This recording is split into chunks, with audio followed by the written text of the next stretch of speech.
Então, pessoal, boa noite. Meu nome é Danilo Firmino, sou do coletivo Fala Subúrbio. Eu estou gravando esse vídeo aqui mais um dia para falar sobre o crescimento do contágio pelo coronavírus. Felizmente, hoje no Brasil, nós começamos a registrar os primeiros casos de morte.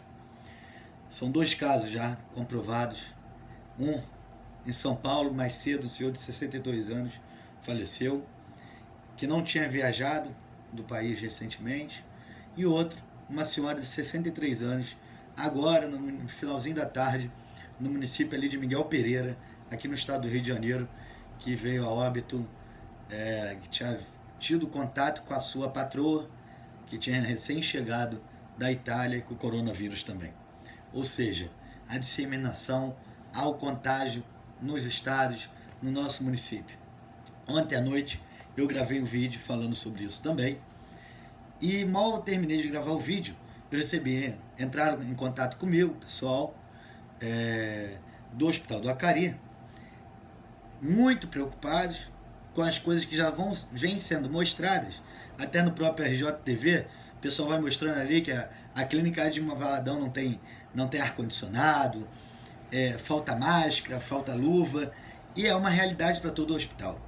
E ontem à noite deu entrada uma menina de 27 anos com suspeita, fizeram o exame, infelizmente tudo se comprova que ela está com o vírus, tudo indica que sim, é uma gestante, e inclusive os funcionários estão muito preocupados, afinal de contas é o governo Crivella, um hospital municipal que vem com o salário atrasado, até os repasses para as empresas de coisas básicas, como a limpeza, as empresas de limpeza terceirizadas estão com salário atrasado. Então vocês imaginem um contexto de uma gripe, de um vírus, em que a própria limpeza do ambiente tá em risco, por conta da ineficiência, da incapacidade e do absurdo que foi e é a prefeitura, tem sido a administração do governo Crivella, inclusive com a própria saúde pública municipal.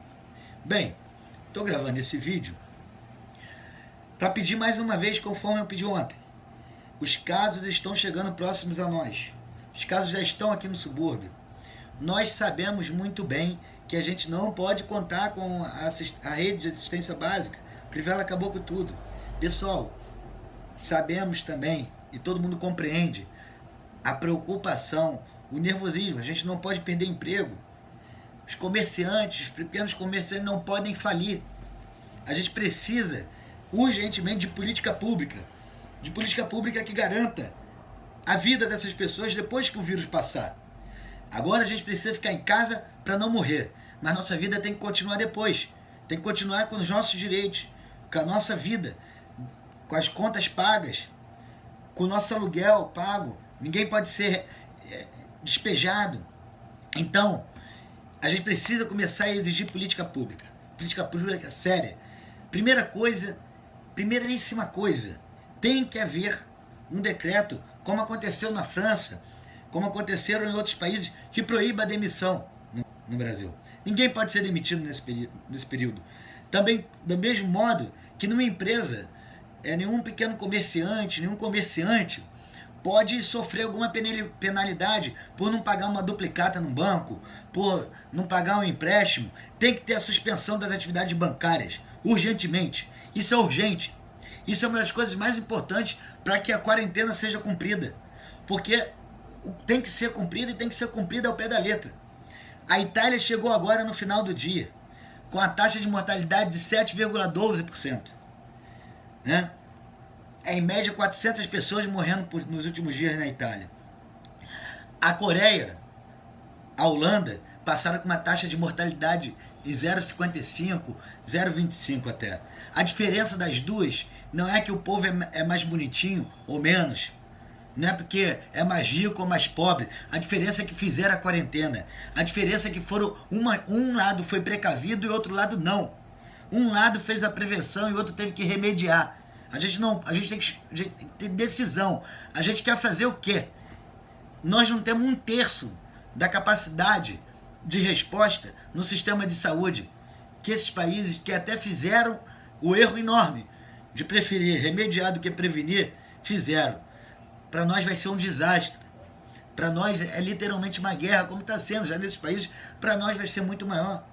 Vai ser muito maior. E quem vai de nós, povo mais pobre, suburbano, favelado. A gente precisa, gente, de muito comprometimento. A gente precisa de muita consciência, de muita coletividade. A gente tem que pensar nos nossos mais velhos, nas crianças que vão vir. E a gente precisa criar redes de solidariedade, falar mais no telefone, tiver que gravar vídeo, porque a gente, pela primeira vez, um povo que sempre viveu na rua, que sempre gostou de se abraçar, sempre teve contato físico, a gente vai estar privado, nós vamos estar privados disso nos próximos dias, para poder não estarmos privados do direito à vida. Então a gente tem que exigir política pública. O presidente é um palhaço que não tem dignidade, que não tem o direito de estar na cadeira que está, mas ele está. Então a gente tem que exigir dele a responsabilidade. Aquele que não tem nem com a vida dele, mas com a nossa ele vai ter que ter. Ou então ele sai de lá. É preciso, por exemplo, parar, suspender qualquer corte de telefonia, qualquer corte em conta de internet, qualquer corte nas TVs a cabo. Parece brincadeira falar isso, mas não é. Mas não é, porque você não vai aguentar ficar em casa, sem contato com as pessoas, mais do que uma semana, porque a gente nunca fez isso. Nós somos pessoas sociáveis, nós somos feitos para estar na rua, para estar em contato. Isso é defender nossa saúde mental também. Então a gente precisa exigir política pública, porque só assim a gente vai conseguir cumprir a quarentena, só assim a gente vai conseguir cumprir a política de contingenciamento, para não morrer pelo vírus, mas também não adianta a gente não morrer pelo vírus e morrer por conta da saúde mental, né? Então, é necessário a gente estar lutando, exigindo nas redes, política pública, tá ligado. Gente, é sair, é não sair, é ficar em casa, né? Mas sem deixar de exigir dos governos, eles têm que tomar posições mais firmes, né? Felizmente, tá aí, ó. Já são 6 casos suspeitos, além desse que eu falei para vocês no Ronaldo Gazola, aqui no Acari. A gente sabe que não tem condições de cuidar ali. A gente sabe como é que o hospital, tudo já vinha sendo precarizado. Então, pessoal, eu vou estar gravando esses vídeos todos os fins do dia. Espero amanhã não falar de números de mortes, né?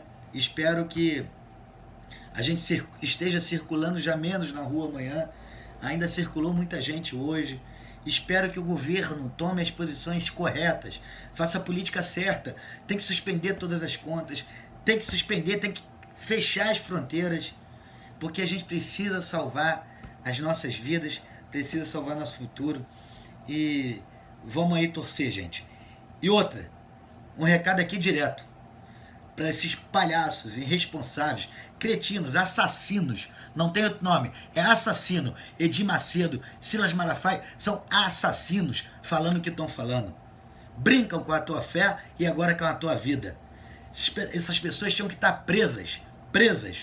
É prisão para esses sujeitos, porque eles não têm direito, eles são ruins, são psicopatas, são assassinos, não tem outro nome.